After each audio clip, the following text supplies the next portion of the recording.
Former First Lady Nancy Reagan was laid to rest at the Reagan Library in California today. Big names in the world of politics and Hollywood all on hand to remember the former First Lady. I am the resurrection and the life, saith the Lord. A solemn procession. And a crowd of 1,000 guests here to memorialize First Lady Nancy Reagan. Accept our prayers on behalf of thy servant Nancy.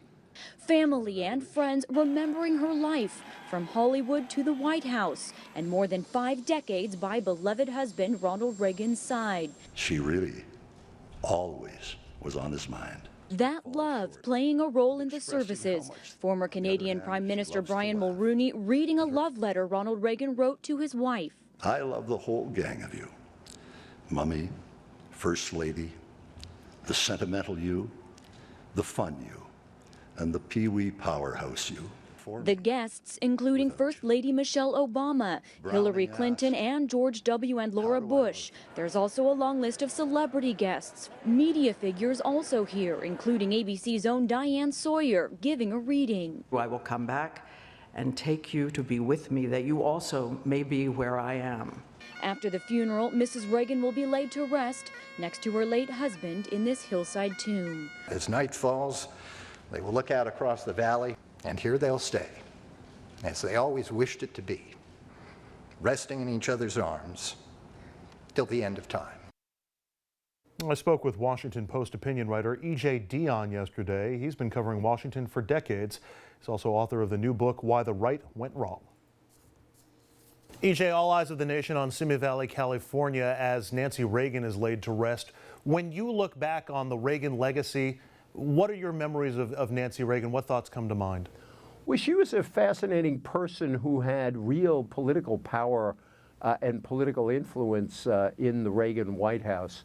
The whole approach to, I was going to say selling Ronald Reagan, but it's more than that. It's sort of making Ronald Reagan into a kind of national hero, certainly for conservatives, was very much part of her legacy. She worked very closely with Mike Deaver, who was the guy who created those brilliant pictures of Ronald Reagan.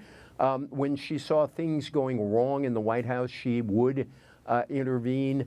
And I think there's something else about Nancy Reagan, which is different sides of the political spectrum remember her for different things. Conservatives revere her because she is part of the Reagan legacy and helped create it. But on the more liberal side, there were people who saw her as a more moderating influence on her husband, and later in life on subjects like gun control and stem cell research. Liberals often pointed to her as someone who had some sympathy for their positions. And so I think that has created this kind of legacy that she has that, to a degree, spans the political spectrum. Do you think her bipartisan appeal was just issue-related, or was it also a function of her personality and her persona? Well, fortunately, when you think about how partisan we have become, we are a bit more restrained when it comes to the spouse of a president. So we have been willing to give them more room. And yes, there have been moments when we get so politicized that even the spouse gets politicized. But I think she certainly lived in a time where there was respect given to the spouse, and they weren't dragged into politics. But she certainly literally had star quality as a Hollywood figure, a certain elegance about her that I think a lot of people identified with. But I think a lot of it is just, it's a reminder that there was a period when we had a little more respect and restraint in our politics, and maybe in remembering her, we're remembering that period too. She also played something of an integral role after the Reagan presidency ended. You still have the campaigns and debates that happened at the Reagan Library. It seemed as though everybody was looking for her, if not blessing, at least her presence at activities. Talk a little, if you can, about the post-presidency Nancy Reagan. Well, I think it's fascinating when you look at past presidents, how first ladies can play a powerful role in shaping their long-term legacy. I think, for example, of Jackie Kennedy, and obviously when President Kennedy was assassinated, there was this outpouring of deep affection across the political spectrum, but she was also the person who helped promote this idea of Camelot in the Kennedy years. And I think that Nancy Reagan was always very attentive to how President Reagan would be remembered. So she was very careful to cultivate conservatives and to make sure that he sort of maintained that kind of heroic status among conservatives. As you say, that a lot of political events are now held at the Reagan Library. She was, in a sense, a kind of ambassador for the Reagan legacy to the rest of the country. And at times, to the impatience of liberals, that Reagan legacy has really been quite powerful, and I think some of its power owes to her efforts. And given the state that we currently find ourselves in, both politically but also with social media and the prevalence of, everybody seems to have a camera somewhere at every time.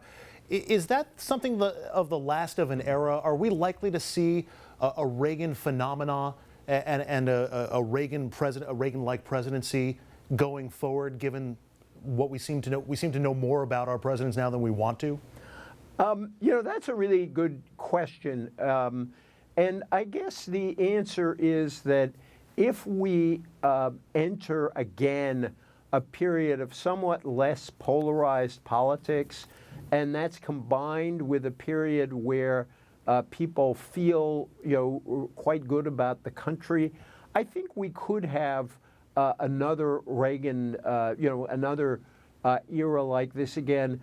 It's funny, I think the Obama presidency over the long run will have, some potential of being remembered like that, because what Reagan had was a very devoted group of followers who made sure that legacy was kept alive. And I don't rule out the possibility that when all is said and done, after he leaves office, President Obama is going to have a very devoted group of people dedicated to the idea of saying this is a guy who took over when the country was on its back economically and was in a very different place when he left.